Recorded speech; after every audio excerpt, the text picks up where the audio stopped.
سرکار دو عالم صلی اللہ علیہ وسلم نے ارشاد فرمایا کہ جہنم کا ایک دروازہ ہے جس سے وہی لوگ داخل ہوں گے۔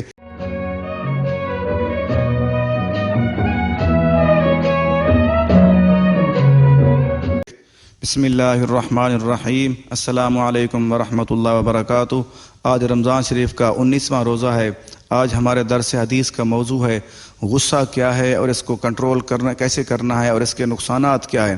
سب سے پہلے یہ جاننا ہوگا غصے کا مطلب کیا ہے۔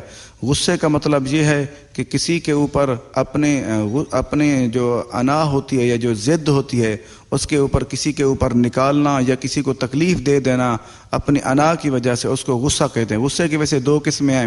ایک غصہ وہ ہوتا ہے جو اپنی ذات کے لیے ہو، وہ کرنا بالکل ہی کسی کے لیے جائز نہیں ہے بلکہ اس کے لیے عذاب ہے جو انسان کرے گا۔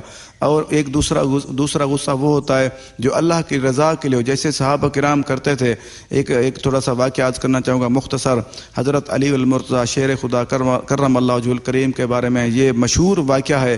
ایک دن ایک کسی دشمن کے ساتھ لڑ رہے تھے اور جیسے آپ نے اس کو گرایا، اس نے آپ کے منہ پر تھوک دیا، پھر آپ رضی اللہ عنہ نے اس کو فوراً ہی چھوڑ دیا۔ تو لوگوں نے پوچھا کہ یا علی آپ نے یہ کیا کام کیا؟ تو حضرت علی پر رضی اللہ عنہ نے فرمایا کہ میرا جو غصہ تھا، میری جو لڑائی تھی، دشمنی تھی، یہ اللہ کی رضا کے لیے تھی۔ اگر جیسے اس نے میرے اوپر تھوکا ہے، اگر میں پھر اسے مارتا یا لڑتا تو پھر میری ذات کے معاملہ بن جاتا، اس لیے میرا یہ لڑنا، میرا اس کے اوپر ہاتھ اٹھانا یہ بالکل ہی جائز نہیں ہے۔ دیکھو کتنا پیارا طریقہ تھا صحابہ کرام کا، کیونکہ اس نے تو سوچا، اس نے کہا میرے اوپر چڑھے ہوئے، میرے اوپر مجھے مارنے کی کوشش کرتے ہیں، جب میں زیادہ ان کے اوپر تھوکوں گا تو مجھے مزید ماریں گے۔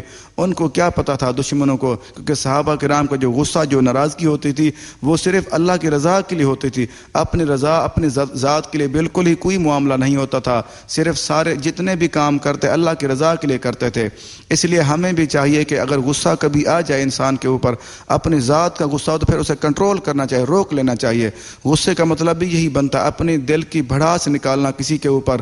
غصے کا مطلب یہ ہے، کیونکہ اللہ کی رضا کے لیے وہ غصہ ہوتا ہے جو صرف اللہ کی رضا کے لیے کیا جائے، کیونکہ جو اللہ اور اللہ کے رسول کے دشمن ہوتے ہیں ان کے اوپر وہ غصہ آتا ہے، ہر کسی کے اوپر نہیں آتا۔ اس کی تھوڑی سی وضاحت کرنا چاہوں گا۔ حدیث مبارکہ میں ایک دن سرکار دو عالم صلی اللہ علیہ وسلم نے ارشاد فرمایا کہ جہنم کا ایک دروازہ ہے جس سے وہی لوگ داخل ہوں گے جن کا غصہ اللہ تعالیٰ کی نافرمانی کے بعد ہی ٹھنڈا ہوتا ہے۔ اللہ اکبر۔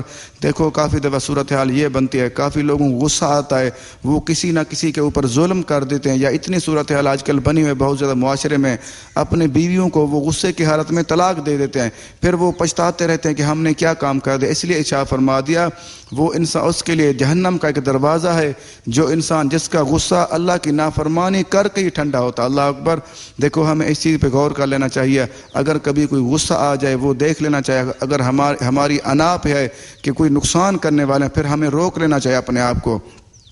اگر کسی کو سمجھانے کے لیے تھوڑی بہت سختی کی جائے وہ تو جائز ہوتی ہے، کیونکہ اگر وہ اللہ کی رضا کے لیے ہو، صرف سمجھانے کی حد تک ہو، یہ نہ ہو کسی کے اوپر ظلم کرنے کی حد تک ہو، پھر وہ کیا بنتا ہے، اس کا عذاب بن جاتا ہے اس کے لیے۔ یہ شیب الایمان کی حدیث مبارکہ ہے، حدیث نمبر 8331۔ اللہ تعالیٰ سے دعا ہے کہ اللہ تعالیٰ ہم سب کو غصے کو کنٹرول کرنے والا بنائے، آمین۔ اللہ حافظ۔